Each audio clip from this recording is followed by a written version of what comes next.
Bueno, pues es para mí un gusto presentar al doctor Adalberto de Hoyos.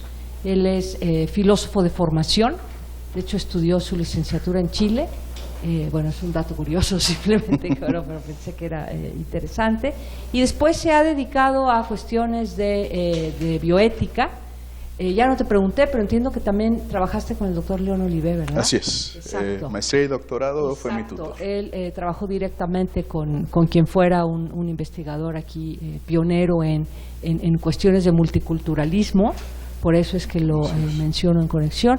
Y en este momento, Adalberto tiene su adscripción en el Instituto Politécnico Nacional, y ya olvidé el departamento porque es como de Ciencias Sociales y Administración, algo así.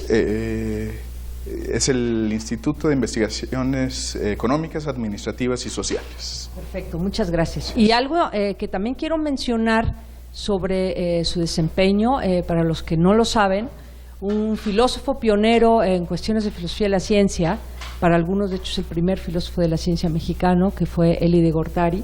Él diseñó y de hecho implementó, hizo un programa en metodología de la ciencia, que es un programa que en el Politécnico existe todavía y en donde Adalberto da clases. Y Adalberto también, pero esto quiero que se los cuente él un poco más sobre su trayectoria, también está coordinando un doctorado ahora, ¿no? Y el día de hoy nos va a hablar, como dice el título de su conferencia, competencias culturales para los cuidados paliativos. Entonces, bueno, Adalberto, pues es un gusto tenerte aquí en el seminario por fin, y muchas gracias por aceptar haber venido. Muchísimas gracias. Muy bien. Empiezo un poco por platicarles cómo a partir de una formación de filósofo llegué a estos temas, ¿sí? En efecto, yo estudiaba filosofía en la Autónoma de Nuevo León, me fui de intercambio a la Universidad de Chile, pero en la Autónoma de Nuevo León éramos 2 estudiantes, mi generación, entonces era un poco... Abandoné a mi compañero y me quedé en la Universidad de Chile. Nunca más volví a saber de él, espero que le haya ido bien.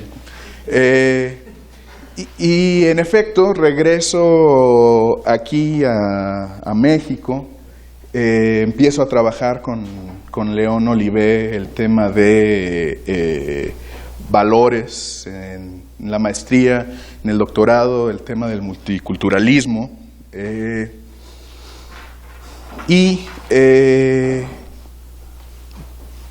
Posteriormente este mismo tema lo traté en una estancia postdoctoral en el Centro Médico Nacional Siglo XXI, con Miriam Altamirano, exactamente. Ahí estuve trabajando. Centro Médico Nacional es, por ejemplo, el hospital de referencia para testigos de Jehová, por el tema de que manejan técnicas quirúrgicas sin el uso de sangre. Entonces, pues el tema multiculturales era muy importante, y así fue como fui entrando al tema de salud directamente, ¿sí? En efecto, me encuentro hace ya 6 años en el Instituto Politécnico Nacional. Colaboro en esta maestría de metodología de la ciencia, en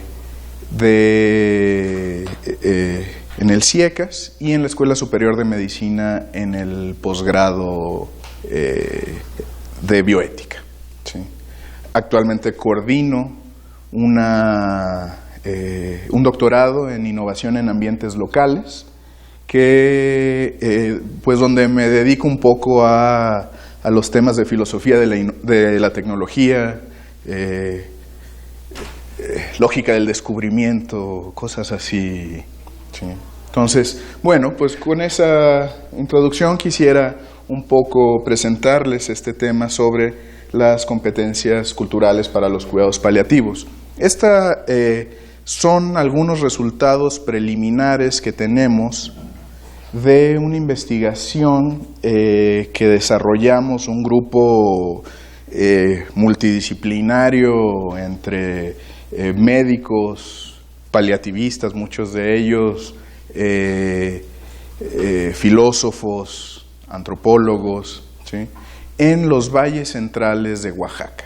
Es decir, los valles centrales es la ciudad de Oaxaca y los valles que están a su alrededor. Son los 7 valles, la región de los valles centrales.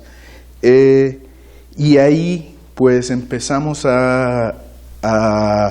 alrededor del Instituto de Medicina del Dolor y Cuidados Paliativos que dirige el doctor Uria Guevara. Hicimos algún trabajo para ver, bueno, el sentido de muerte es muy importante en los cuidados paliativos, digamos, el papel del médico como alguien que va a curar ya desapareció. Cuidados paliativos son los cuidados que se le ofrecen a alguien que ya es un enfermo terminal. Podemos suponer que ya en las etapas finales de su vida, ¿sí?, quien ya no tiene perspectivas de mejora, se le ofrecen cuidados paliativos, donde ya no se hacen esfuerzos por prolongar la vida, ¿sí? Ya cesaron esos esfuerzos y sobre todo hay un gran énfasis en la analgesia, por ejemplo. Quitarle el dolor al paciente, que el dolor pueda morir tranquilamente, ¿sí? Entonces se podrán imaginar que el papel del equipo en realidad, porque aquí hay, en los cuidados paliativos, es muy importante el equipo completo, el papel del psicólogo, el papel de la enfermera, que es quien está más cercano al paciente en muchas ocasiones. Son muy importantes todos ellos, y respetar el sentido de la muerte de la persona, pues es algo que tendría que estar en el centro de los cuidados paliativos, ¿sí? Por eso fue que dijimos, bueno, vamos a ver qué es lo que significa. Ya van a ver la complicación en la que nos metimos y bueno, nuestros intentos por mejorarla. No tomo, ya sobre el trabajo de campo, no tomo crédito sobre mucho de ello. En esto nos acompañaron el equipo del doctor Uria Guevara, así como estudiantes de bioética de la Escuela Superior de Medicina, sobre todo Rodolfo Viguri y Jesús Ángel González, ¿sí? Ellos fueron quienes fueron para allá y levantaron entrevistas, ¿sí? Pero bueno, ya les iré mostrando. Para ofrecer una fundamentación a la importancia de este estudio, ¿sí?, tiene que ver con el acceso a los beneficios y los riesgos que nos ofrece la ciencia, ¿sí? Dice León Olivé que el acceso a estos beneficios y riesgos tiene que ser distribuido equitativamente. Solo piensen en cuán éticamente perturbador sería que una farmacéutica, al hacer pruebas clínicas sobre algún medicamento, hiciera solamente sus pruebas clínicas sobre países del tercer mundo, ¿no? Está distribuyendo los riesgos hacia población vulnerable, no que no se haya hecho. De hecho, así fue como aprendimos que no se debía hacer, ¿sí? Entonces, tanto los beneficios como los riesgos tendrían que estar distribuidos equitativamente en la sociedad, y bueno, para que fuesen justos, ¿sí? Las instituciones de salud son instituciones en en las cuales es mucho más evidente, al menos para la población en general, el acceso a ellas. Es uno de los puntos en los que es más presente la justicia, ¿sí? Hay partes del Estado con las que un ciudadano nunca va a tener contacto, ¿sí? Pero al menos lo que son educación y salud, difícilmente alguien no va a pasar por estas instancias del Estado. Entonces, por eso es muy importante que las instituciones de salud ofrezcan sus servicios de forma justa y equitativa.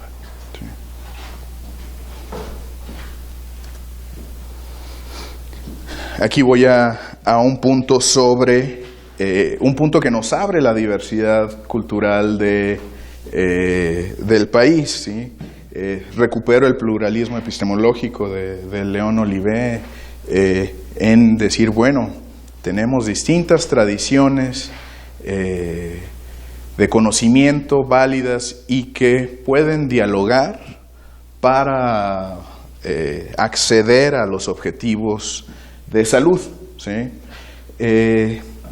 Un paternalismo epistemológico sería decir, bueno, únicamente la ciencia biomédica tiene las respuestas correctas y son las que vamos a aplicar. Una gran tentación, por ejemplo, estaría en el caso de una vacunación forzosa, ¿no? Decir, no se quieren vacunar, hay poblaciones, comunidades que no se quieren vacunar. Tenemos previsiones en la Ley General de Salud que establecen que el Estado puede forzar la vacunación, pero es algo muy, o sea, tendría que ser una situación, una epidemia muy agresiva donde pudiera justificarse un caso así, ¿no? Por otro lado, preferimos otro tipo de métodos para alentar la vacunación. La vacunación, sin entrar al problema de los free riders, tiene que estar en el 100% o muy cerca del 100% para... los free riders. Todos nos vacunamos y corrimos el pequeñísimo riesgo de algún problema con una vacuna que no refrigeraron en algún lado de la cadena. El 99.9% cumplió con su parte, pues ese 0.1% está a salvo, porque todos los demás se vacunaron y él no corre ningún riesgo.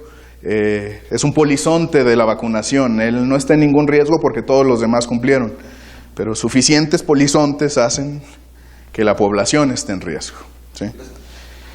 Lo que hace el Estado mexicano en ese caso me parece que es llamémoslo un paternalismo suave, de decir, no, yo no te obligo, pero si quieres los servicios que ofrezco de salud, de educación, necesitas estar vacunado, porque si no vienes y me pones en riesgo a otros niños, me pones en riesgo a otras personas que están vulnerables estando en los hospitales. Entonces, espero que se vea cuál es la diferencia. O sea, es suave en el sentido de que a nadie lo corretearon, lo sujetaron y lo vacunaron, pero establece la necesidad fundada de que toda la población necesita estar vacunada, ¿sí? Bueno, pero entonces el pluralismo epistemológico supone ¿qué tal si en lugar de un paternalismo podemos dialogar con las otras tradiciones de conocimiento, no necesariamente científicas, ¿sí? Y podemos llegar a acuerdos sobre la importancia de los bienes a proteger en una comunidad y cómo la vacunación protege esos bienes, ¿sí? Esa sería una forma donde la diversidad cultural pudiese ser incluida en los casos donde haya resistencia a recibir servicios como la vacunación. Solo un ejemplo, se pueden dar muchos otros, ¿no? En la ética clínica, una parte fundamental es la participación del paciente en su propio tratamiento, ¿sí? Nuevamente, que el médico decida sobre cuáles van a ser los tratamientos a seguir sería o es un modelo paternalista muy difundido y todavía muchas veces comprensible. Piensen, espero que a nadie le haya tocado ser diagnosticado feo, pero después de que te dan una muy mala noticia, tú ya no piensas más bla, bla, bla, bla. El miedo nos interfiere muy fuerte con nuestras capacidades cognitivas, por decirlo menos, y necesitamos la guía del experto ¿sí? Pero nunca debemos ser excluidos de esa toma de decisión, ¿sí? Es comprensible, ese es el papel del experto en ofrecer un tratamiento, pero no debemos ser excluidos. Y quisiera decir que esa participación del paciente incluye sus valores, incluye su forma de vida, incluye sus creencias, ¿sí? Entonces, un sistema de salud que no incluya al paciente con esos elementos estaría siendo injusto, sobre todo hacia las minorías culturales, lingüísticas, religiosas. Para ponerlo en términos de teoría política o de filosofía política, esta sería la autonomía del paciente para elegir su cuidado, ¿sí? Norman Daniels pone los principios rawlsianos, hace una traducción de los principios rawlsianos de justicia a términos de salud, en un libro que se llama Just Healthcare. Y bueno, si recuerdan los principios rawlsianos de la justicia, la distribución equitativa no de servicios de salud, sino la capacidad de los individuos a desarrollar sus planes de vida, ¿sí? No se trata de que todos tengamos el mismo acceso de servicios de salud. Habrá personas que no requieran demasiado, más que les limpien las muelas de vez en cuando. Los segmentos poblacionales tienen requerimientos distintos de servicios de salud. Entonces, no es una distribución equitativa de los servicios, sino la capacidad de los individuos a desarrollar sus planes de vida, sean estos los que sean, ¿sí? Bueno, no los que sean, pero de una forma amplia. En este caso, recuerdo, por ejemplo,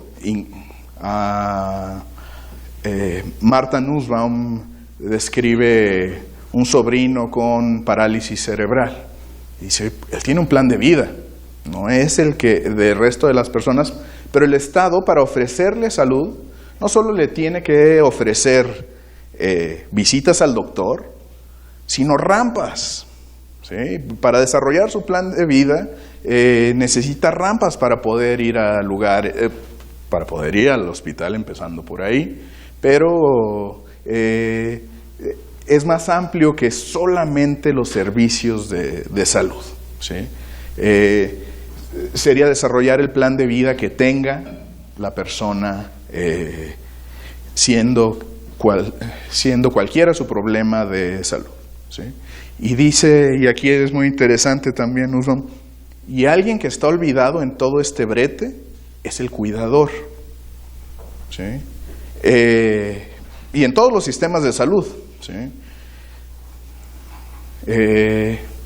Piensa en una persona que tiene que cuidar, una persona de 50 años, que tiene que cuidar a un padre de 70 con Parkinson. Alguien puede vivir con Parkinson 15 años. Todo ese tiempo esa persona que ya se iba acercando a jubilación no cotizó. Semanas al Seguro Social para jubilarse. El cuidador fue olvidado. A lo mejor nos encargamos de la persona con Parkinson, pero el cuidador sacrificó 15 años al cuidado de la persona. Y aquí una nota: normalmente son las mujeres de la familia quienes llevan ese rol, ¿sí? Entonces, que es importante no perder de vista al cuidador, que los servicios de salud, las instituciones de salud, su principal aliado con un paciente crónico será el cuidador. Entonces, tiene que también proteger al cuidador.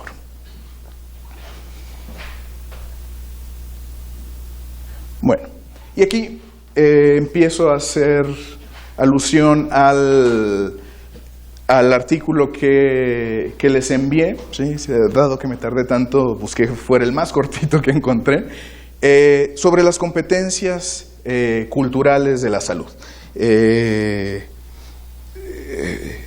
Campiña Bacote es quien, hasta donde he podido ver, acuña el término, y son las capacidades que el personal de salud deba desarrollar cuando está tratando con personas provenientes de minorías culturales, en el caso mexicano, o de otras culturas. Déjenme darles el ejemplo más sencillo. Cuando una persona, suele suceder que intérpretes especializados en temas de la salud no hay en los hospitales. ¿Quién hace la traducción? Normalmente un familiar. Piensen todos los sesgos y vicios que va a tener Tienes cáncer. Eso lo sabe el familiar. El familiar ya está en shock. Piensen si estamos seguros de que lo transmitió correctamente el mensaje, ¿sí? Y suele suceder, y en población indígena es muy común, y aquí hay un problema ético, que el médico o el personal de salud habla con el traductor. Habla con la persona que sí habla español, siendo que él no es su paciente. Su paciente es su paciente. El papel del traductor es instrumental. Con quien debería estar hablando es con su paciente. Y suele suceder que los médicos hablan con el traductor. Es a quien le están encargando el cuidado del paciente, y no. Sí. Entonces, las competencias culturales serían, por ejemplo, que se aprenda a utilizar correctamente a un intérprete para fines de salud, ¿no? Poder atender a poblaciones de distintas lenguas. Bueno, por ejemplo, cuando vamos a tener cuidado de los pueblos originarios,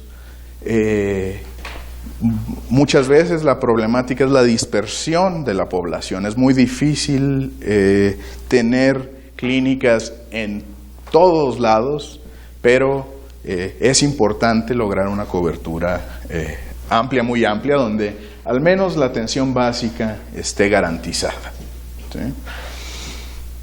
Si les platico un poco sobre los valles centrales de Oaxaca, dado que es el Valle Central, creo que esto más o menos se logra, ¿sí? De los pueblos que se visitaron, en todos lados hay al menos una clínica, dispensario, ambulancia, alguna forma de garantizar esa atención básica, ¿sí? Pero podemos ir un poco más allá y planear cuidados culturalmente sensibles, ¿sí? Les comentaba, por ejemplo, tratamiento sin sangre para testigos de Jehová. ¿Qué sucede? Si sabemos que en una ciudad, en una región de la ciudad, tenemos una población alta de testigos de Jehová, podemos hacer previsiones para atenderlos, ¿sí? suponiendo que estos son adultos con legítimas creencias religiosas, quienes solo se están poniendo en riesgo a sí mismos al negar ser transfundidos, ¿sí? Entonces, es una posición perfectamente legítima, pero si en lugar de negarse podemos ofrecerle alternativas, pues sería muy, muy deseable. Hace como 2 meses me llamaron al Centro de Estudios Constitucionales de la Suprema Corte de Justicia, no sé si recuerdan, 2017, de una niña rarámuri, que aparte era testigo de Jehová, con cáncer, y que la llevaron a Chihuahua, al hospital, y los papás dijeron, no la pueden transfundir. Entonces, el juez dijo, no, ¿cómo no? Va primero la vida de la niña, le quitaron la patria potestad a los padres, transfundieron a la niña y bueno, de ahí, imagínense cómo transcurrió hasta la Suprema Corte de Justicia. Entonces, es un asunto que nos es problemático en el sistema de salud. En ningún momento hubo negligencia de los padres, es decir, los padres apenas notaron algo, fueron al médico. El médico rural que lo vio tuvo el tino de decir, necesitan ir a Chihuahua a hacer estudios. Y los padres estuvieron haciendo todo, es decir, no era un asunto de no querer a la niña. Pero si en el caso de los adultos, digo, al menos yo no tengo ningún problema que alguien decida tratamiento o parar el tratamiento en algún momento.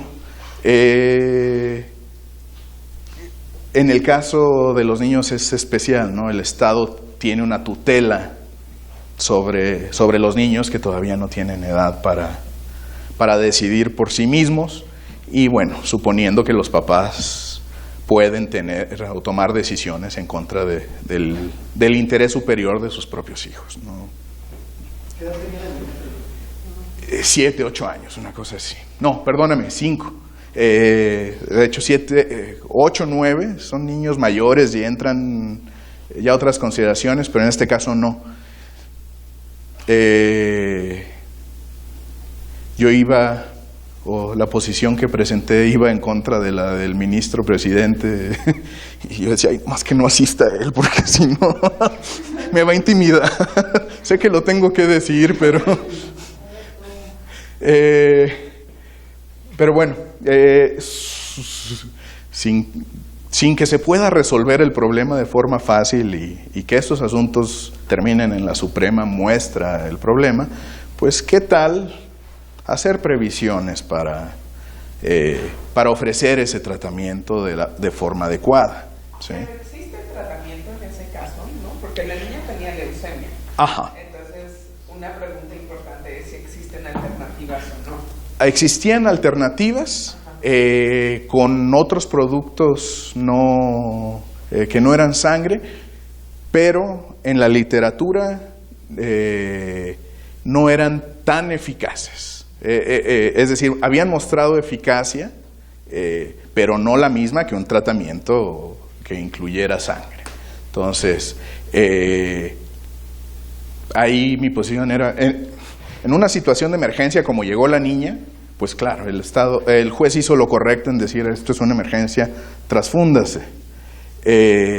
Pero ya después, al seguir hacia las quimioterapias y el tratamiento posterior, ahí pudieron haber dicho, bueno, intentemos tratamientos posteriores, que no son el más efectivo, a ver si la niña reacciona favorablemente. Y si no, siempre está la opción. Exactamente, sí. Pero no, la Suprema dijo, no, la niña tiene que recibir el mejor tratamiento existente de acuerdo a la evidencia científica.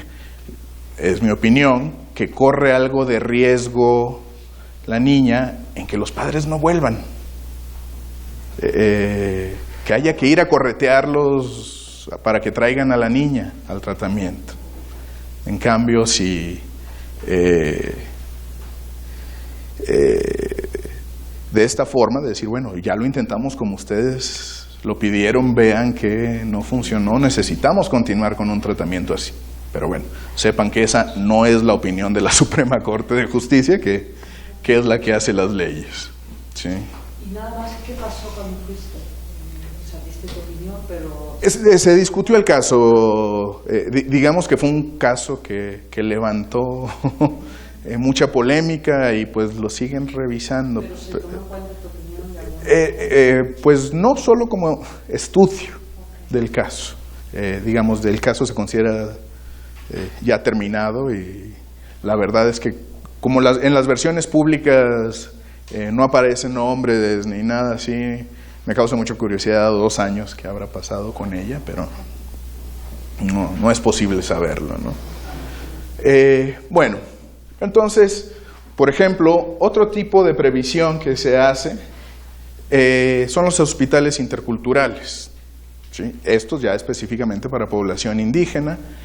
Los hospitales interculturales serían aquellos hospitales, por ejemplo, hay en Chiapas, en Nayarit hay alguno, donde pudieran simultáneamente médicos tradicionales y médicos biomédicos ofrecer un tratamiento a un paciente, ¿sí? En estos hospitales, por ejemplo, las técnicas de alumbramiento tradicionales son consideradas, la presencia de parteras, ¿sí? Y sobre todo, en esto sí, la presencia de intérpretes especializados en salud, ¿sí?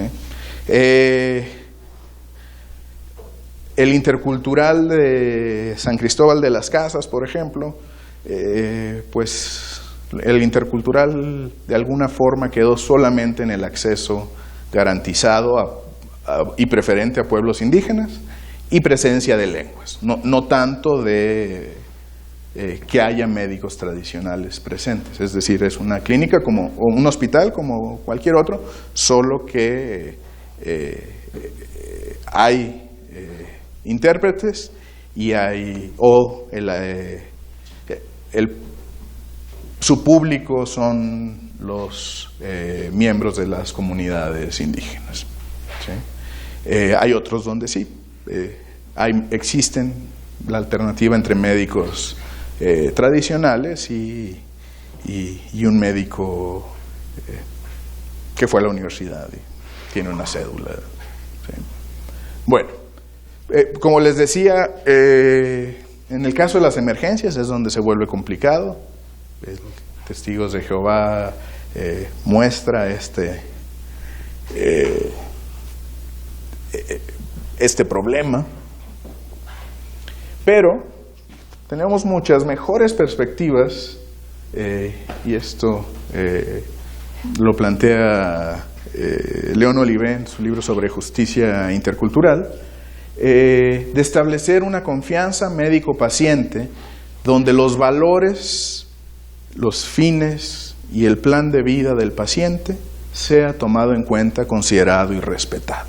Es decir, en el caso de Testigos de Jehová, hay mejores perspectivas que si un médico hace el compromiso con el paciente, de decir, será siempre mi último recurso. Ya me acordé dónde nos conocemos.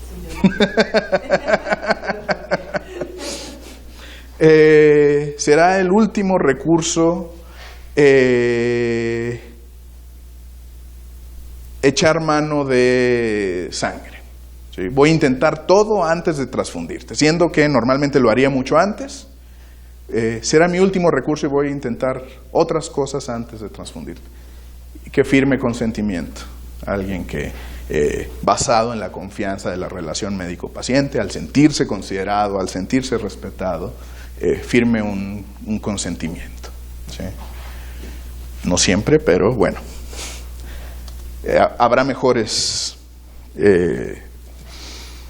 perspectivas. Entonces, la importancia del diálogo intercultural en la práctica de los profesionales de la salud, quisiera pensar que más o menos lo hemos podido establecer, ¿sí? Es importante que los médicos desarrollen competencias culturales, no está de más. El Valle Central de Oaxaca, por ejemplo, las lenguas que se hablan son muchísimas, pero pues no está de más que un médico que habite en una zona donde se habla zapoteco, algo aprenda de zapoteco, ¿no? La participación del paciente, ¿sí? Y suponer, o no suponer, sino considerar que las demandas que se hacen a partir de un trasfondo cultural son objetivas, es decir, no son necesidades inventadas, no son necesidades que se estén dando solo por darle problemas al médico, sino son demandas que surgen de una forma de vida que en un Estado democrático se tienen que respetar, ¿sí? Solo una pequeña cápsula de historia de la ciencia en México. Antes de que tuviéramos carreras de antropología en México, el primer departamento de antropología tenemos el orgullo de haberlo montado en la Escuela Superior de Medicina Rural, en el Politécnico, ¿sí? Dado que era una carrera de medicina rural, los médicos tenían que ir a áreas remotas y antropólogos les trataron de enseñar un poco cómo hacer este trabajo, ¿no? Digamos, la Escuela Superior de Medicina es ahora quien toma su lugar en el Politécnico. Desapareció ya específicamente la carrera incluso de médico rural, pero bueno, ese antecedente que tiene la Escuela de Medicina.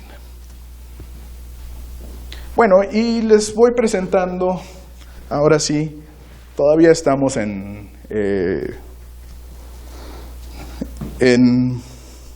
un trámite de afinar los resultados, pero la investigación que hemos hecho y más o menos hacia dónde vamos, ¿sí? Se hicieron 300 encuestas en los valles centrales. Les digo, los valles centrales es la ciudad de Oaxaca y los valles que están alrededor, Etla, por ejemplo, Tlacolula, Teotitlán, todas esas zonas alrededor de Oaxaca fueron donde se levantaron estas encuestas y les preguntamos sobre la situación y cuidado de los enfermos, atención al final de la vida y consideraciones éticas, ¿sí? Esto en términos generales, sobre todo, y ya les mostraré más adelante cómo nos fue muy importante los valores que los individuos profesan para establecer por qué es importante para los cuidados paliativos considerarlos, ¿sí? ¿Qué importancia tiene? ¿Sí? Hicimos también 10 entrevistas a profundidad en valles centrales. Doctor Uria Guevara, que es quien la contraparte de esta investigación que está ahí en Oaxaca, nos dio acceso a algunos de los médicos que estaban en estas comunidades, que a través de ellos nos dieron permiso a levantar estas entrevistas. De no ser por ellos, a esas comunidades no hubiéramos entrado y obtenido información. Digamos, eran personas en los que la comunidad tenía mucha confianza por haber estado ya ahí, ¿sí? Y en este caso fueron adultos cuidadores hablantes de lengua indígena, que hubiesen cuidado a alguien que falleció, ¿sí? No quisimos entrevistar a personas que estuvieran cuidando actualmente, por una consideración de tacto, ¿no? Oye, ¿qué va a pasar cuando se muera su paciente, no? Entonces fueron personas que cuidaron a algún enfermo hasta su muerte, ¿sí? Y a ellos les preguntamos sobre aspectos socioeconómicos, situaciones y cuidado de los enfermos, sus perspectivas de vida, muerte y enfermedad, y las decisiones que se toman al final de la vida en estos casos.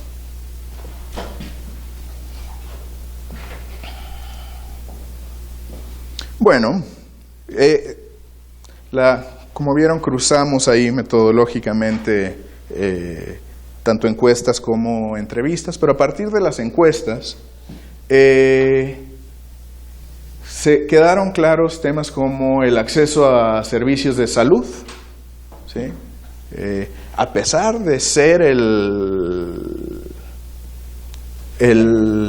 área del Valle Central, el acceso a los servicios de salud, cuando se trata de personas ya normalmente cuidados paliativos, por ejemplo, es a pacientes con cáncer que se han ido complicando, les es muy, muy complicado. Y los costos inaccesibles, ¿sí? Algo que vimos, toda la región tiene una vocación migrante, ¿sí?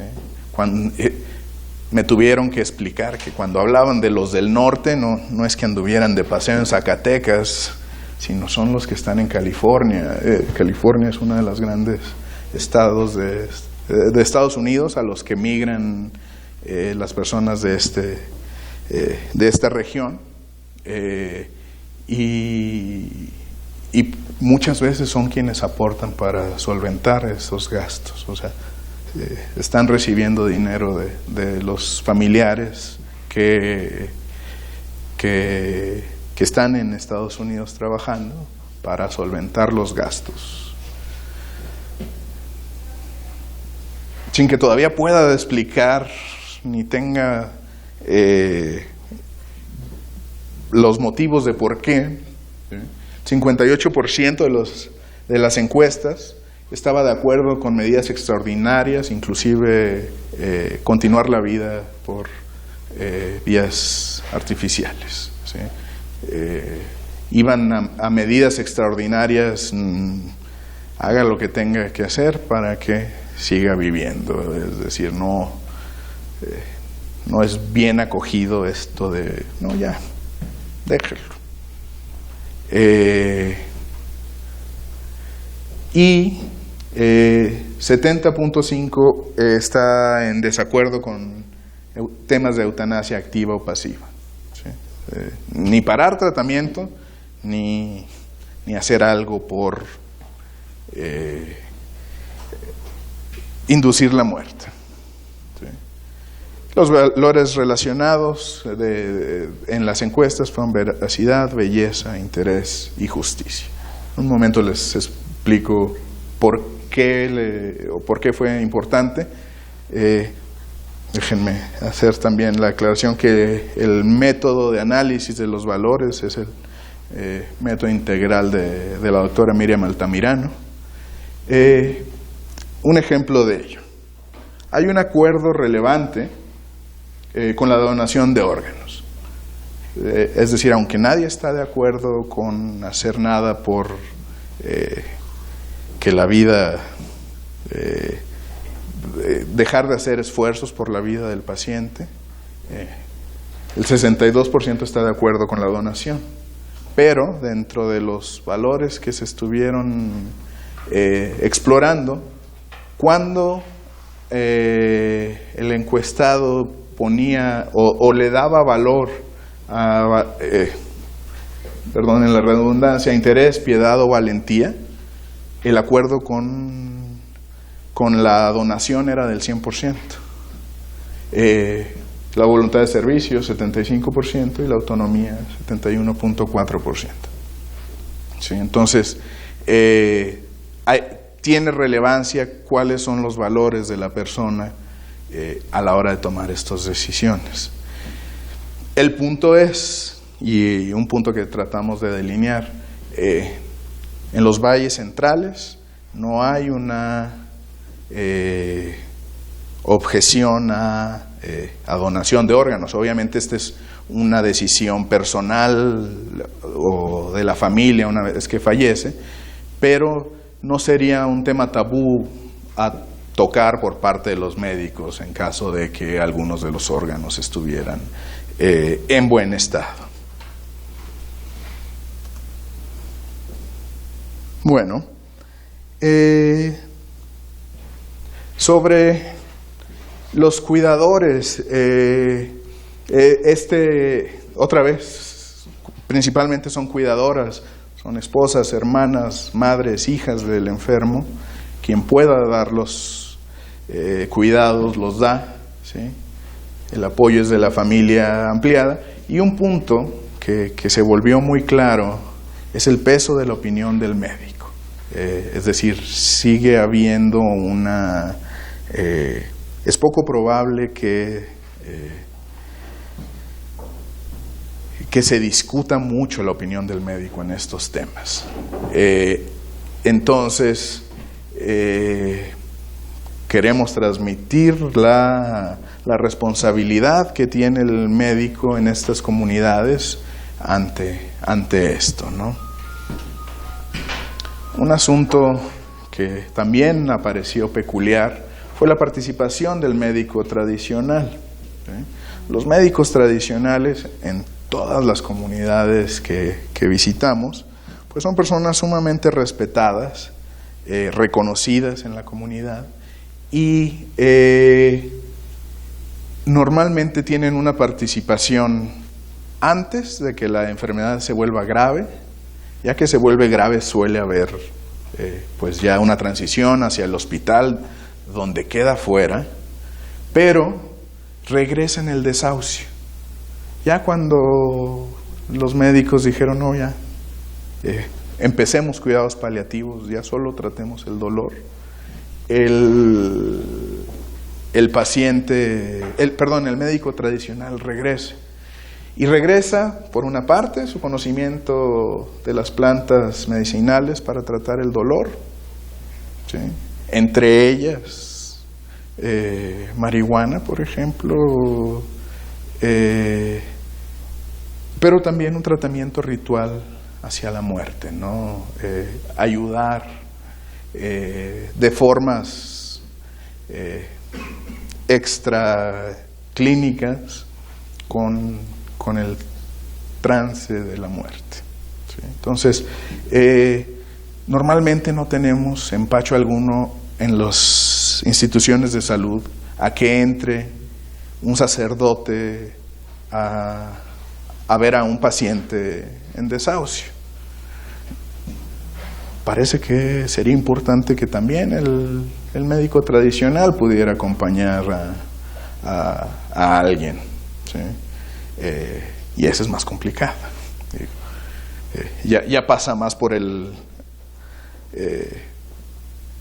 arbitrio del director del hospital, pero parece que sería un punto que deberíamos incluir. ¿En el siglo XXI la pregunta? Nunca lo he visto. Sí, no lo he visto, no me ha tocado saber de casos de alguien que lo solicitara, pero sería un punto que debería considerarse, ¿sí? Y bueno, este punto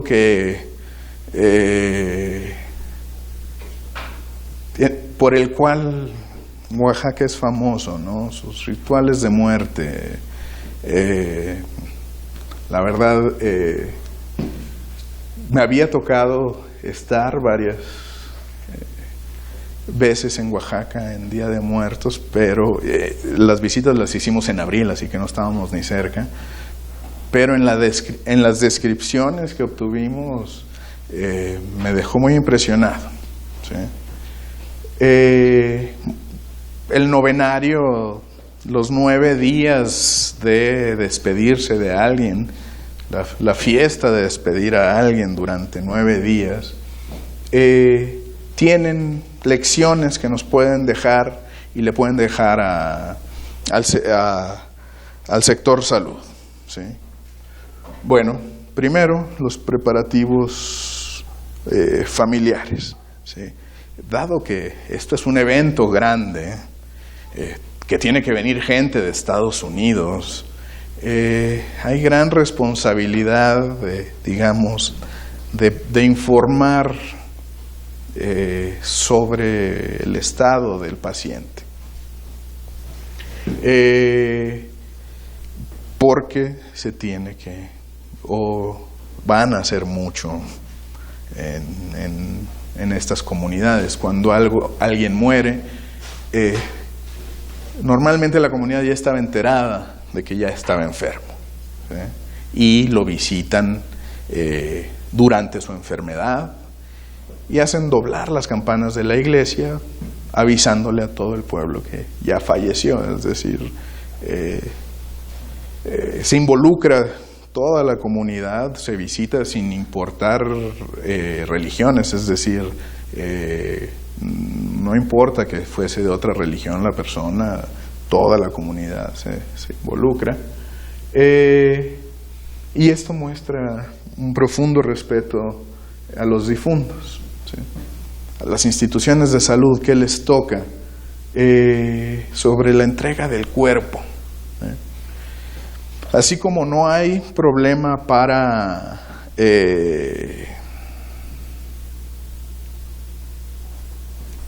donar órganos, no hay problema en el tratamiento habitual que recibe un cuerpo al retirar los órganos internos para entregarse a la familia, ¿no?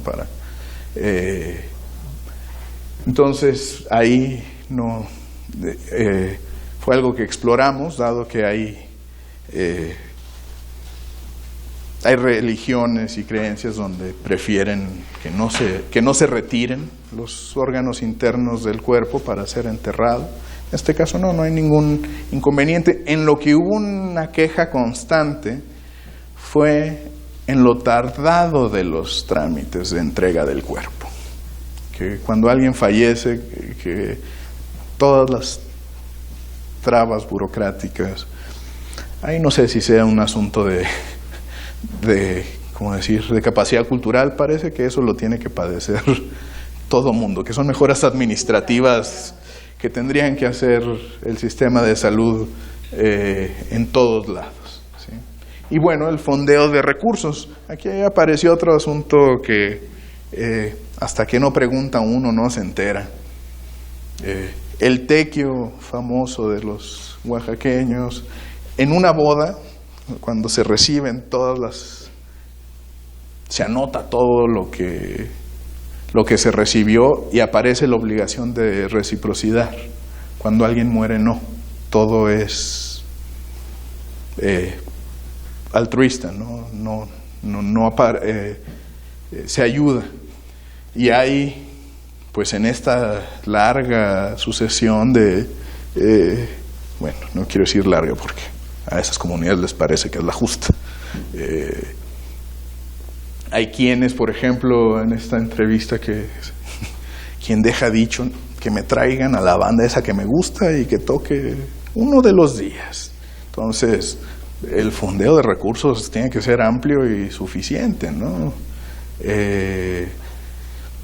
Y que todos apoyan en lo que pueden y con lo que pueden. Hay quienes llegan y barren y hay quienes llevan tortillas y hay quien llega con la banda, dependiendo de qué haya sido instruido por la persona. Y bueno, algunas conclusiones preliminares. Un asunto que es delicado y lo he visto en otros manuales, por ejemplo, en Estados Unidos respecto a los mexicanos, o sea, hablando de población mexicana, sí, bueno, pues en este espíritu católico son buenos para resistir el dolor, ¿no? Sí, como dijo no me puedo acordar, ¿sí? Si Jesucristo no recibió cuidados paliativos, hay que resistir como valiente y así, no, espérense, no tanto, no. Que las capacidades culturales deben no ser un motivo de discriminación, es decir, dar cuidados especiales no deben sacar a la persona o hacerlo sentir excluido, sino al contrario, decirle, oye, no, tu vida como institución de salud nos es importante, tu forma de vida y tu forma de muerte la vamos a cuidar. En ese punto debe fomentar una vida cultural, decir, no, tu forma de vida es importante dentro de la diversidad del país, y las instituciones de salud las tenemos en cuenta en decir, que se muera la persona de tal comunidad cuesta mucho a la institución, ojalá que se mueran en su casa. No, debería ser motivo de justo lo contrario. Obviamente hay un asunto de hasta dónde, ¿sí? Al final del día tiene que haber un administrador comprando las cosas que se requieran, y bueno, ese hasta dónde pensaría yo que es justo, es medido siempre y cuando no nos obligue a faltar al cuidado de otros. Creo que ese sería un punto que podemos tomar, ¿sí? Y bueno, en el caso de los valles centrales, ya los había comentado, hay un profundo respeto hacia la persona que muere. Aunque la honestidad es una obligación universal del médico, en este caso, en una comunidad que se siente excluida, que se siente muchas veces maltratada, es bien importante que la honestidad del médico ayude y coopere a la relación médico-paciente. Y el mismo caso en la compasión respecto al sufrimiento. Hay una sensación de poca humanidad en el, no solo en el médico, sino en el personal de salud en general, por parte de las personas en los valles centrales de Oaxaca. Y bueno, pues en general eso era lo que les quería platicar.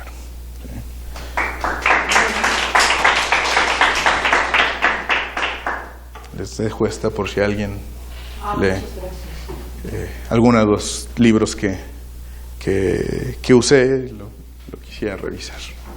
David, avance la proyección, entonces,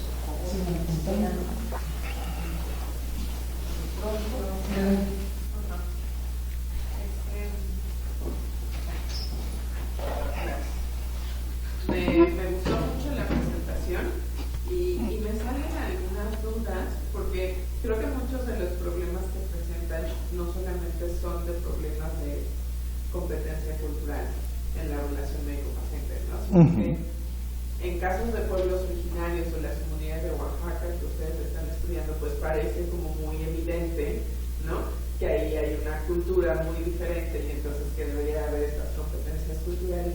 Pero en el contexto de la Ciudad de México, con gente que vive acá, que no necesariamente forma parte de una comunidad indígena, creo que se ven muchas de las situaciones que estabas describiendo acá, ¿no? O sea, igual los pacientes que se consideran de la misma cultura, por decirlo de alguna manera, tienen poca participación en la decisión de sus tratamientos, en la opinión sobre sus diagnósticos, en sobre cómo llevar a cabo ciertas cosas, ¿no?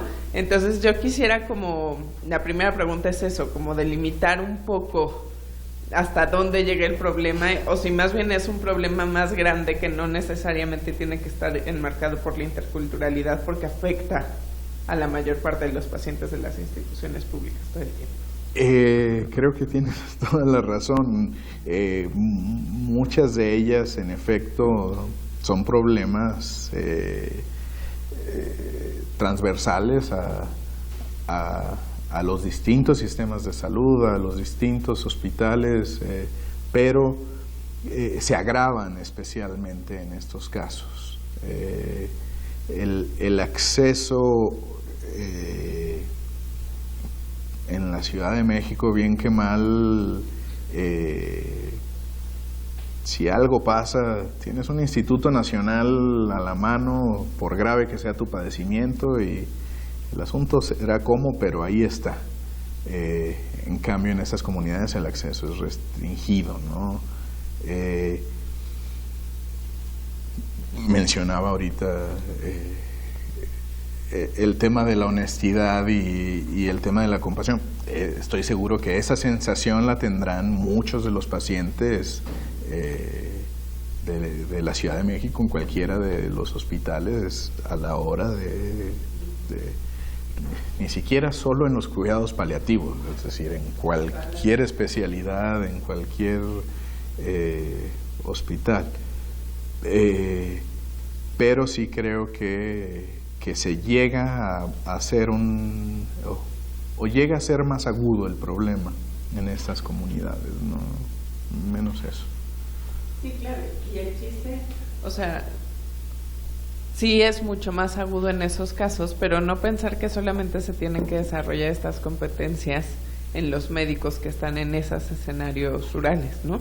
Porque también muchas veces los pacientes que están en esas comunidades tienen que ser, ¿no?, enviados y referidos a los hospitales de acá, de la ciudad, ¿no? O sea, por ejemplo, el Hospital General tiene una concentración gigante de pacientes que vienen de toda la República y que más bien debería de ser como parte del currículum de todos los médicos, ¿no? No solamente por regiones, yo creo. Eso es cierto, o sea,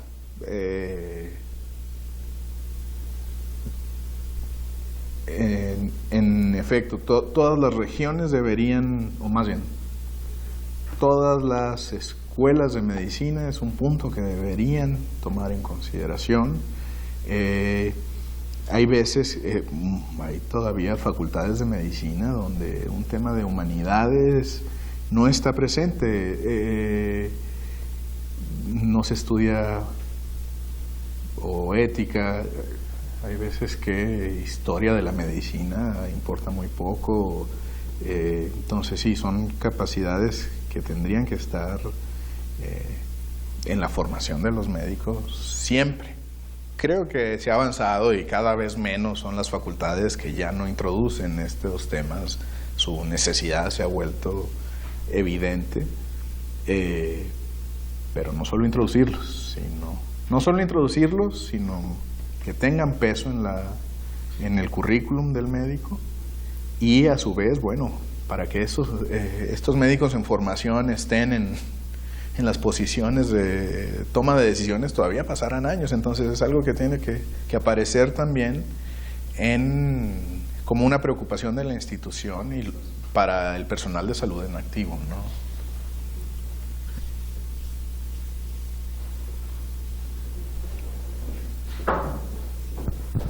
Gracias, Adalberto, por tu presentación. Mi pregunta es esta. Cuando yo he escuchado hablar a los médicos, hablar sobre las dificultades que enfrentan, digamos, los paliativistas, parece, lo que sí, es como muy evidente que hay una carencia de analgésicos, ¿no? De que hay todo un problema en la cultura, digamos, de los estados, en cómo en conseguir opioides, en que hayan las leyes para su administración, ¿no? Y como sabes, hace un año salió un informe de una comisión Lancet justamente sobre esto, ¿no? Sobre los grandes abismos de inequidad en la administración tanto de cuidados paliativos como de alivio del dolor. Y entonces, claro, si uno escucha de ese problema incluso en ciudades como Ciudad de México, me imagino que en entornos rurales la administración de estas medicinas debe ser mucho más pobre. Y entonces ahí me parecía muy interesante lo que mencionaba sobre cómo los médicos rurales también ofrecían como este conocimiento que tienen sobre plantas medicinales para el control del dolor y estas cosas. ¿Tú cómo viste esta situación, digamos, allí, digamos, tanto de la carencia de cosas como morfina, por ejemplo, porque la desigualdad está impresionante, y hace algo así como que el 90% de los países ricos tienen, ¿no? el 10% de los países ricos tienen el 90% de la morfina y los países pobres o de bajo ingreso no tienen casi nada, ¿no? Digamos, ¿cómo viste la situación allí? Y en particular, si el contacto con los médicos rurales que suministran estas plantas medicinales, etcétera, podía como contrarrestar un poco eso, o si era, digamos, como sobrepasado por la necesidad de opioides, o bueno, no sé. Gracias. Difícil decir, en efecto, no tenemos, paradójicamente, no tenemos los opiáceos necesarios para controlar el dolor en los sistemas de salud, ¿no? El acceso está sobrelimitado, Y bueno, no hay nada que sustituya la morfina, o sea, por potente que sea la planta, cuando los dolores son tan fuertes, entonces parte de esa agenda es el acceso a los opiáceos necesarios para tratar el dolor, ¿no? Ese creo que es un punto importante, habiendo aprendido las lecciones de Estados Unidos, ¿no? Que tiene una sobreoferta y una epidemia exactamente, donde las farmacéuticas dijeron, bueno, pues como dulces, ¿no? Pero digo, ni eso nos debe llevar a decir, no, pues no los liberemos, o que siga tan restringido el acceso para no tener ese problema. Hay una necesidad que la determinarán los expertos y ellos nos dirán cuánta morfina necesitamos en los anaqueles de los hospitales, ¿no? Pero de opiáceos nunca escuché hablar en las comunidades, la verdad, de amapola y esas cosas, pero sí común, por ejemplo, de la marihuana.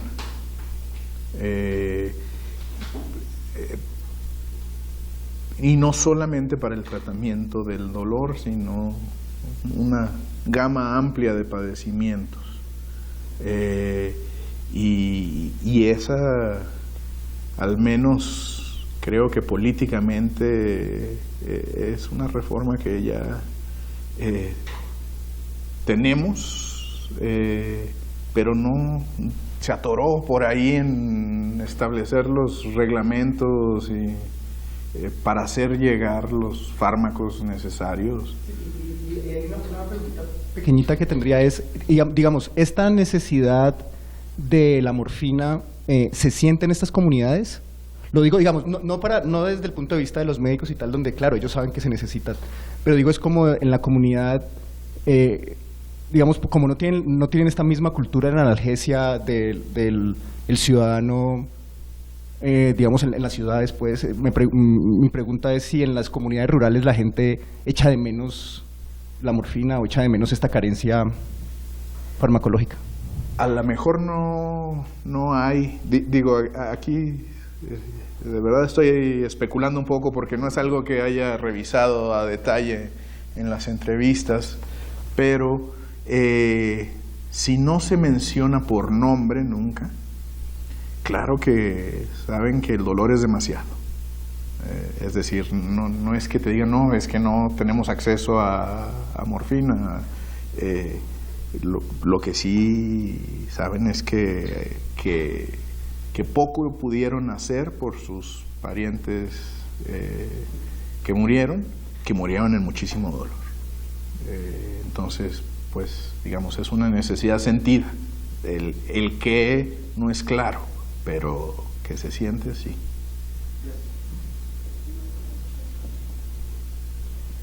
Gracias.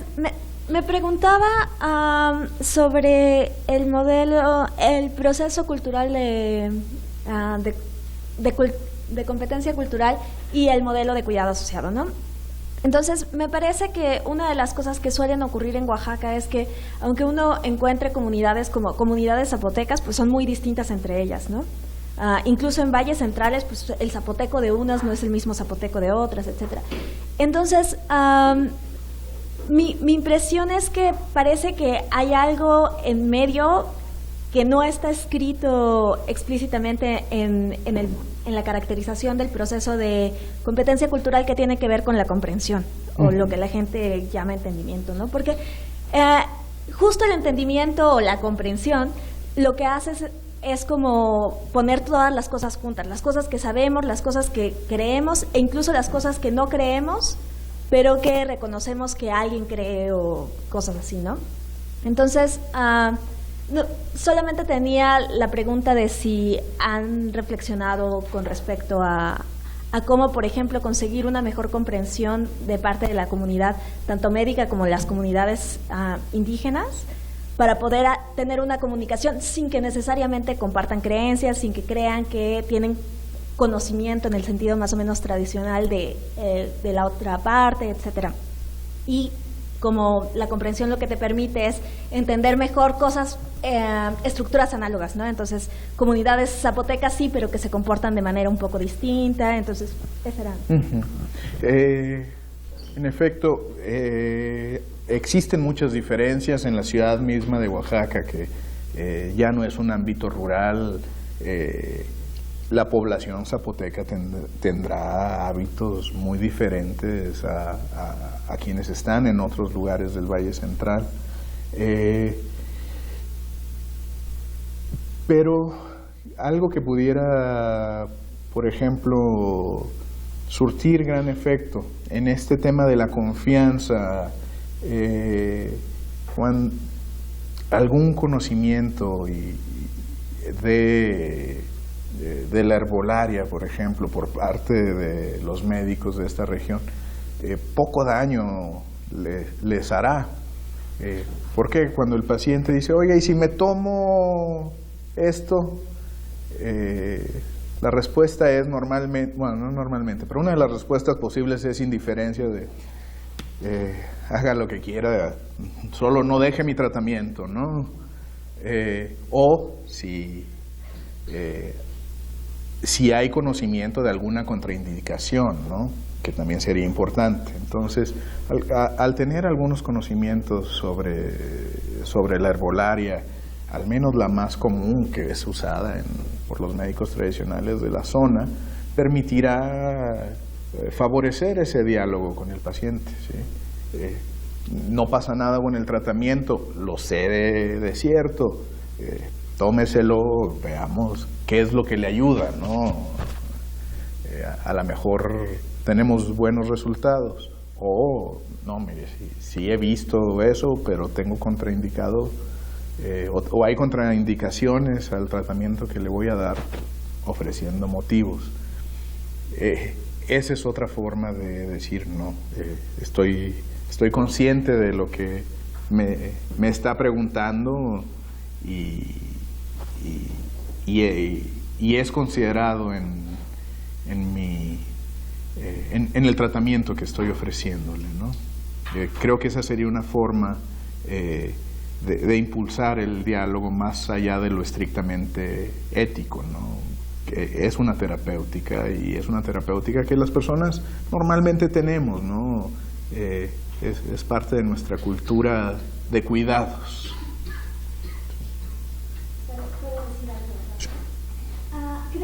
Mi impresión es que, por ejemplo, en el caso de los médicos, uno puede ver que tienen el conocimiento, o uno esperaría que tengan algo así como el conocimiento pertinente, ¿no? Por ejemplo, de las contraindicaciones o de los casos de mayor éxito, etcétera. Sin embargo, otras partes del personal que cuida a los enfermos, etcétera, parece que no tienen conocimiento en el sentido estricto, ¿no? Sí. Entonces, mi pregunta era más asociada a esa clase de grupos involucrados que no tienen conocimiento. ¿Cómo podría uno, o si sería interesante conseguir que tuvieran al menos comprensión de las dos partes, de la parte médica occidental, digamos, y de la parte cultural de los distintos sectores indígenas? Algo que me gustó mucho del modelo de cuidados que les proponía en la lectura, si se fijaron, la revista es una revista de enfermería. Los cuidados como se están proponiendo, es decir, los primeros en ver la necesidad de un cuidado cultural fueron las enfermeras. ¿Sí? Las enfermeras fueron quienes dijeron, estoy teniendo problemas por las diferencias culturales que tengo. Entonces, tristemente, las revistas científicas de enfermería han ido disminuyendo, ¿sí? Y eso me parece muy grave, porque va justo en contra el sentido que estás indicando, ¿no? Este es un profesional de la salud que tiene que tener muchos conocimientos sobre lo que está haciendo, y que no, o que estén desapareciendo revistas científicas del ámbito específico de la enfermería, es grave, ¿no? Entonces, si esta fue una necesidad que quienes la detectaron fueron los y las enfermeras, creo que tenía o tiene buenas perspectivas en decir, no, pues enfermeros, enfermeras bien documentadas no tienen por qué no tener conocimiento al respecto. El trabajador social es otro de esos profesionales de la salud que tendría que ser clave en todo esto. Me parece que mucho de la relación con los pueblos originarios tendría que pasar por los departamentos de trabajo social, y tristemente trabajo social está amarrado a una máquina de escribir solo llenando formatos. Pero no, de acuerdo que no es problema exclusivamente del médico, sino de un grupo amplio. En el caso específico de cuidados paliativos, los psicólogos son también muy importantes, ¿no?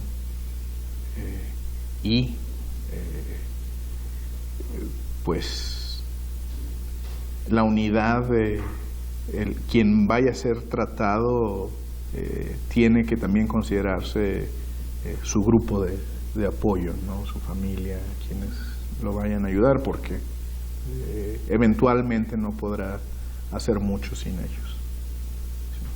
¿No?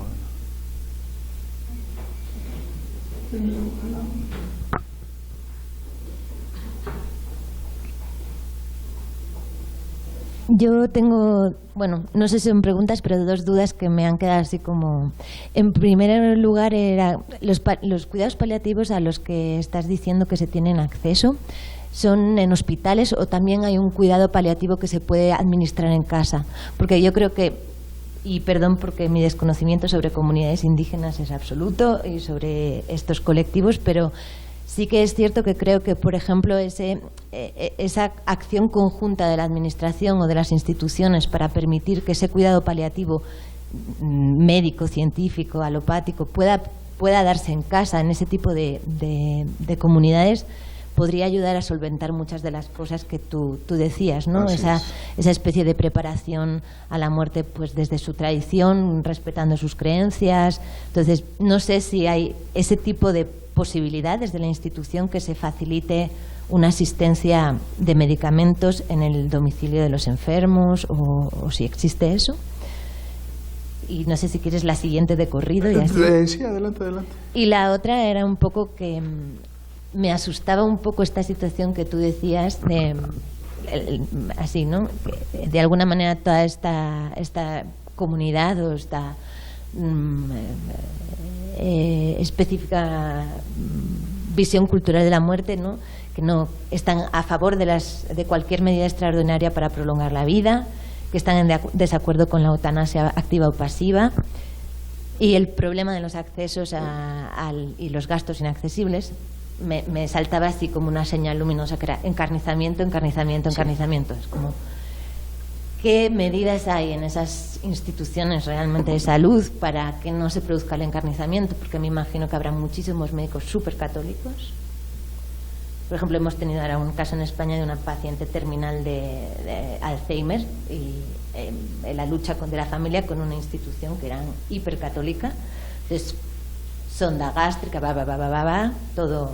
Entonces, en este tipo de instituciones, ¿qué pasa? ¿Cómo se controla esa? O sea, porque tiene como muchos ingredientes que es como favorecen el encarnizamiento por creencias propias católicas religiosas, o por investigación, o por, prefiero no seguir pensando porque me lleva a lugares bastante oscuros, pero era como, ostras, todo esto junto da ahí un espacio muy agradable para hacer cosas bastante desagradables. Muy bien. En efecto, la norma oficial mexicana sobre cuidados paliativos ya lleva un rato Es decir, ya está establecido que tienen que todos los hospitales tienen que tener la posibilidad de ofrecerlas. Es un derecho de la salud. Todavía vamos muy atrasados en lograr eso, ¿no? El problema y el cuidado en casa es algo que normalmente si ya no hay mucho que hacer en el hospital, pues sí se recomienda. De hecho, las personas lo prefirieron siempre. O sea, si se les preguntaba sobre dónde morir, todo el mundo decía, no, claro que en casa. El problema se vuelve el que mencionaba David. Si te vas a casa no hay acceso a los opiáceos. El llevarlos a las comunidades es prácticamente imposible en el estado de cosas actual. Entonces mucha gente se queda por... Exactamente. El tema de encarnizamiento terapéutico, en efecto, también creo que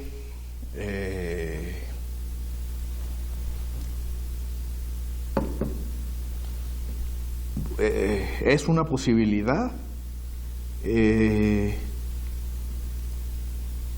Y ahí parte de la responsabilidad ética del médico, es decir, el médico creo que puede indicar claramente a la familia estos asuntos y bueno, el diálogo que se pueda tener con ellos será básico, ¿no? Pero porque muchas veces estos cuidados normalmente estaban cifrados en si el médico opina, lo seguimos hasta nosotros no vamos a parar el tratamiento. Sería el médico normalmente quien tiene que decir, ya no hay mucho más que hacer en este caso, vayamos ya solo por los cuidados paliativos. No exploramos, por ejemplo, ya específicamente órdenes de no resucitar ni cosas así, pero creo que en ese punto o el control que habría no es control. Dependerá mucho del médico para detectar cuando empiece un encarnizamiento, ¿no? Pero sí, tienes razón en que, dado el contexto, pudiera parecer.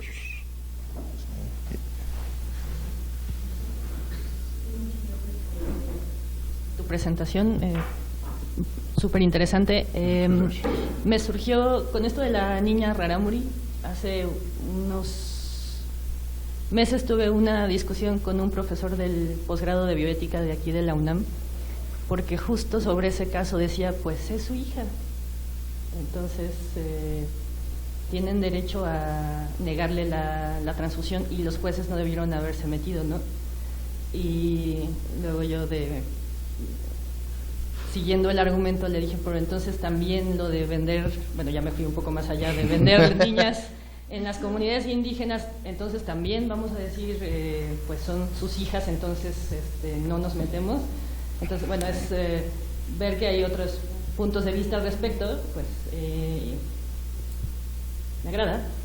Y también hace unos años una persona que trabaja en el Instituto Nacional de Cardiología me comentó de un caso de un adolescente que había entrado para una operación de corazón, un problema congénito de una comunidad de testigos de Jehová, y pues obviamente había transfusiones involucradas y los padres rechazaron al hijo después, y tal cual como me lo comentó este médico, me dijo, el chavo se dejó morir, o sea, al verse rechazado por su familia después de la transfusión, ¿no?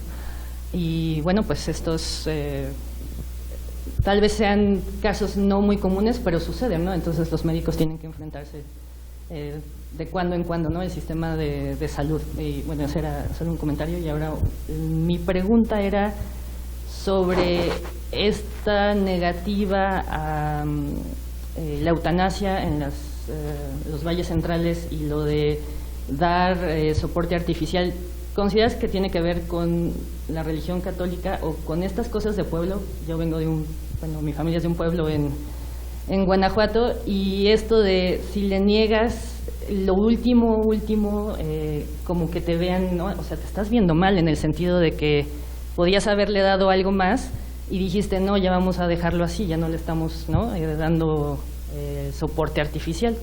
Y también otro comentario al respecto es, los médicos, ¿qué tanto pueden no negarse a dar las últimas opciones? Porque al final vienen las demandas, ¿no?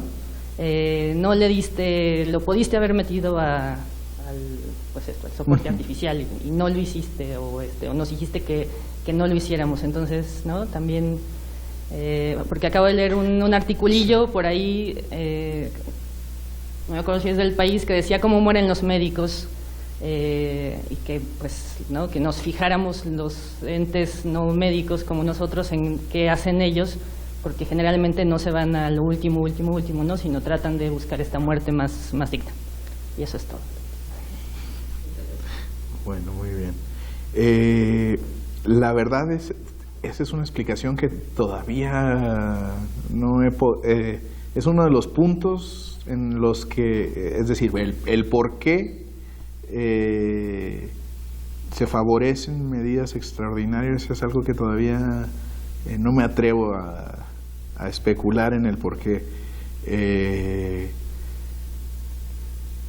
Creo, en términos generales, que siempre será una mala idea judicializar la salud, es decir, que cada procedimiento tenga que terminar en manos de un juez, va a hacer a las instituciones de salud más torpes y va a hacer que tengamos más intervenciones no necesarias solo por evitar una demanda que no tiene ningún sentido, ¿no? Entonces, más importante aún el tema de un diálogo, de una relación médico-paciente saludable, ¿no? Donde se considere. Creo que en el caso de los cuidados paliativos no corren gran riesgo de demandas, porque será la familia siempre quien firme o no firme el consentimiento de llevar a cabo un procedimiento, ¿sí? Entonces, creo que la institución o el médico está más o menos protegido en ese caso, ¿no?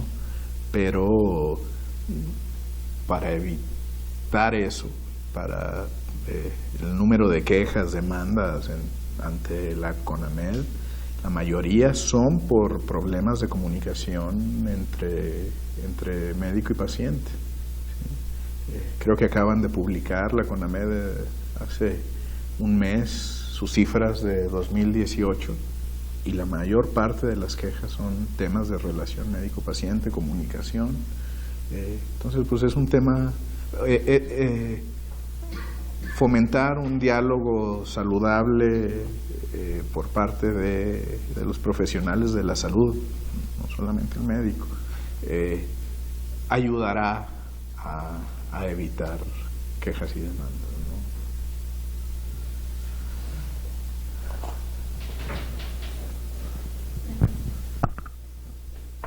A mí me llamó mucho la atención el cuadro donde se identifican los valores para la donación de órganos. Mi pregunta está, ¿el paciente decide donar sus órganos antes de que me convenza el médico o después obtengo esos valores cuando ya alguien vino y me dijo, mira, digamos que la forma en la que establecimos eso fue más bien fuera del contexto de la pregunta, solamente situado en cuidando al paciente, cuáles son los valores más importantes. Y quien estaba siendo encuestada nos decía, bueno, estos son los valores. Del primero fueron 11 valores que consideramos. Este fue el más primero, el más importante, el menos. ¿sí? Y ya después he buscado correlacionar esos valores con las respuestas de las personas. Entonces, digamos, tiene que ver más con la creencia, no es que todos los 300 hayan donado órganos, que ese 62%, seguramente será bajísimo el porcentaje de quienes en efecto donaron órganos, pero tiene que ver con la opinión acerca del procedimiento, más bien, o sea, no que ellos hubiesen donado o que los hubieran convencido a donar esos órganos.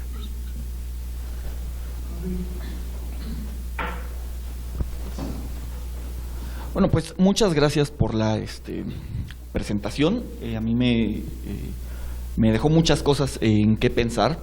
Sobre todo algo que me llamó la atención, aunque no sé si en el estudio que hicieron apareció, es la cuestión, el posible confrontamiento entre tradiciones epistémicas.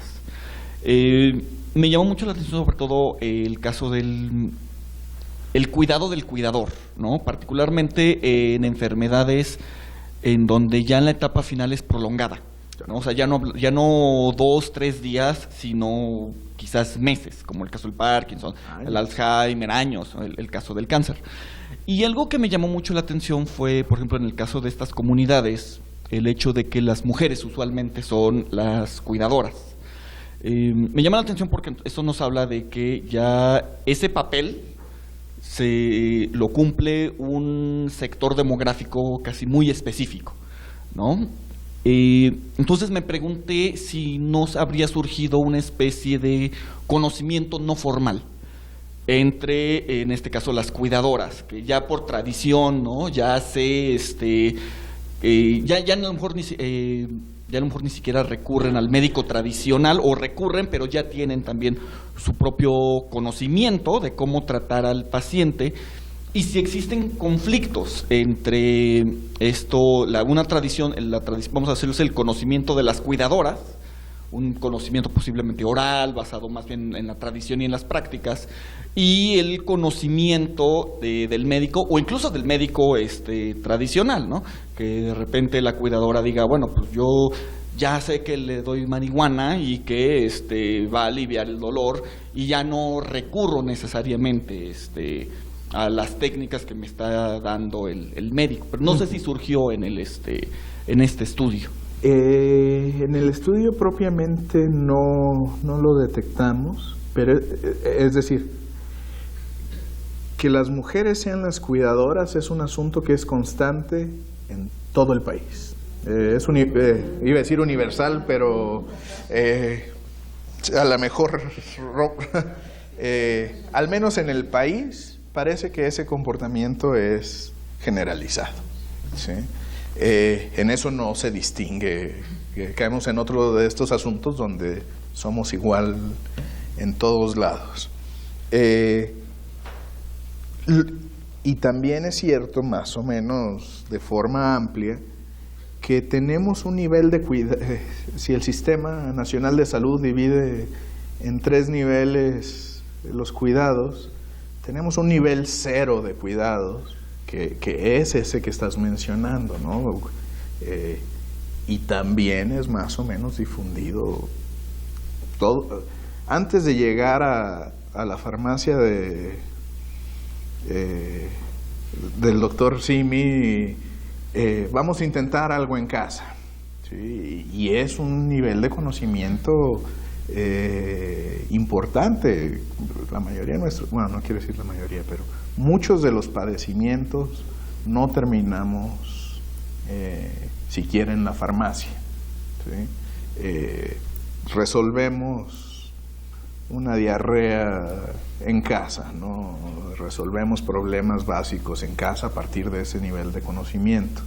Y es bien importante, y creo que otra vez tendría que ser considerado dentro de una planeación general, ¿no? ¿Cómo incidir en ese conocimiento? Seguramente una mejor cultura científica de la población en general ayudará a que tengamos menos visitas al médico, ¿no? El estudio tampoco nos arrojó un choque entre ese nivel 0. Lo que sí es cierto es que la mayoría de las personas en Oaxaca que entrevistábamos tenían un huerto más o menos interesante en sus casas, ¿no? Y sabiendo para qué servía todo. Frutas que no puedo recordar ni su nombre, todas muy sabrosas.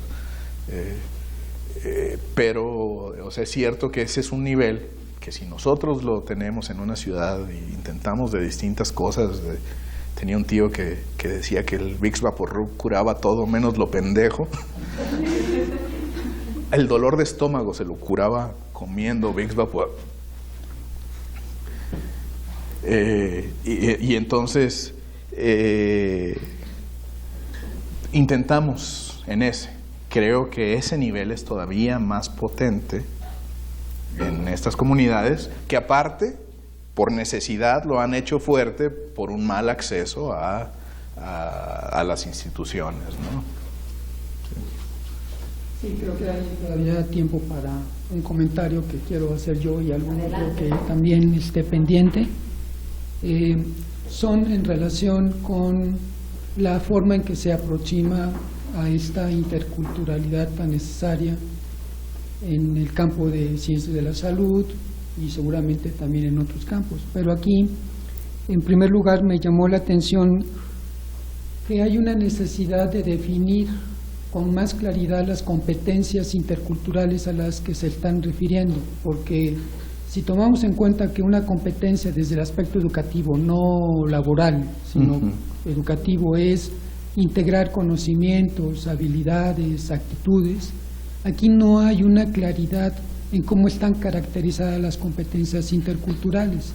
Se habla de la bioética, se habla de la necesidad que se sepan comunicar los médicos con los pacientes indígenas, etcétera. Pero esas son competencias, digamos, generales, genéricas, que cualquier médico debe de tener. Habría que especificar a qué me refiero con una competencia interculturalidad. Y esto también tiene que ver con otra observación, al parecer metodológica, que también incluso me inquieta un poco, porque la encuesta que se hace parece de formato occidental. Me refiero a que, bueno, vamos a preguntar si están de acuerdo con este mantenimiento artificial de la vida, que si están de acuerdo con la decisión anticipada, que si con la eutanasia. Desde un punto de vista, toda encuesta, toda pregunta conlleva una postura epistemológica.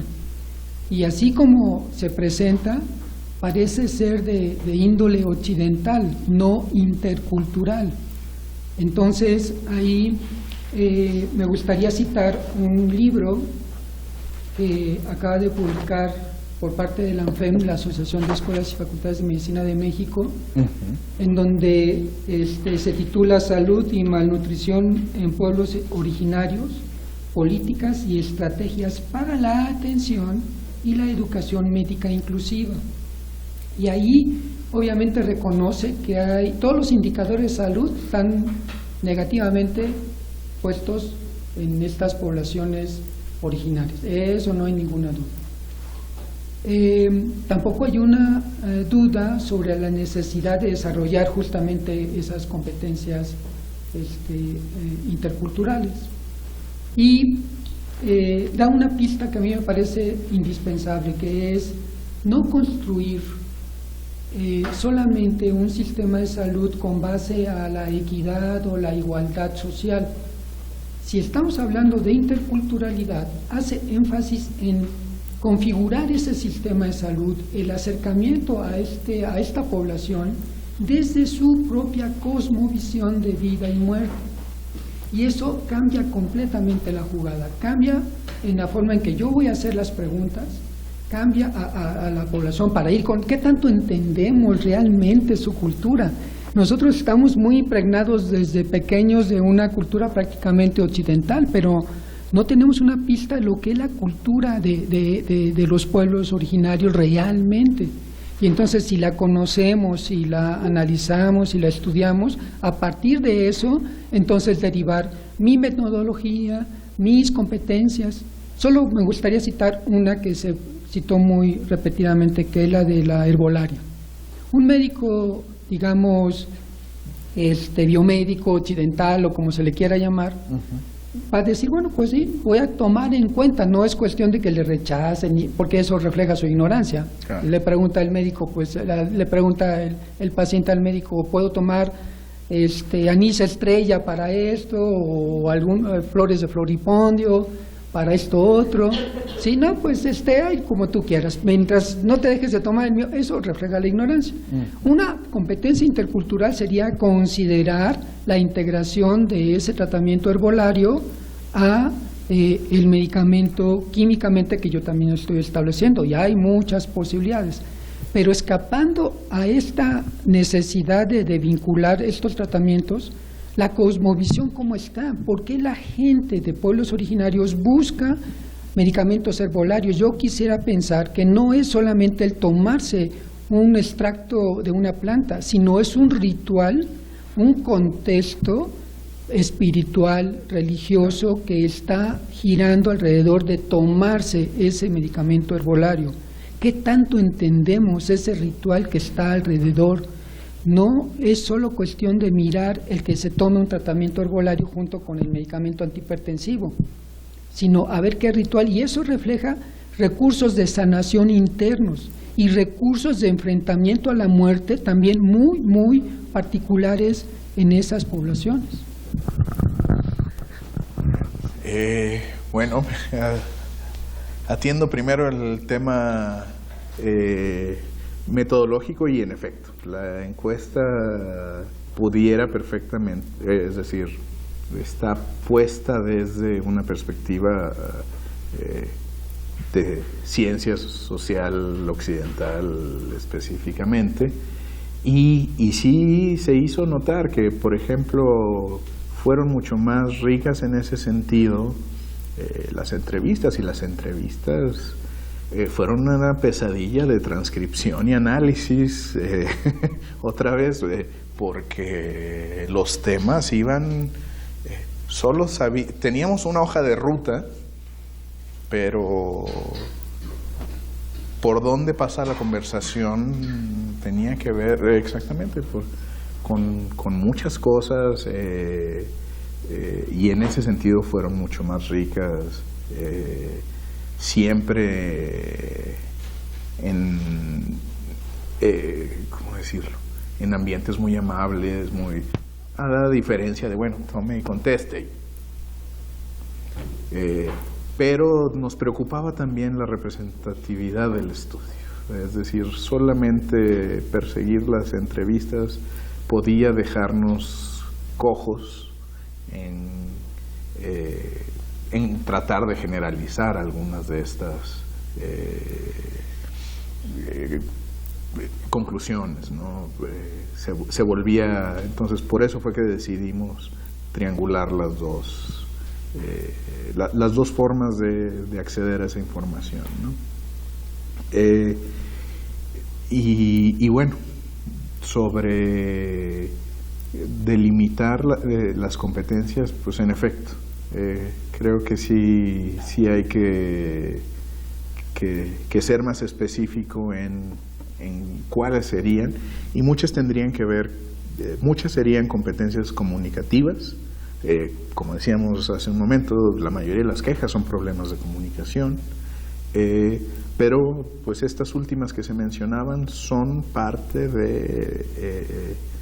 del conocimiento, digamos, terapéutico, pensando la terapéutica de una forma más amplia que solo ofreciendo fármacos para el cuidado de la salud, ¿no? Pero no, muchas gracias. Creo que son dos cosas que tenemos que especificar mucho una vez que vayamos redactar ya los resultados de la investigación. Está por publicar. Así es, así es.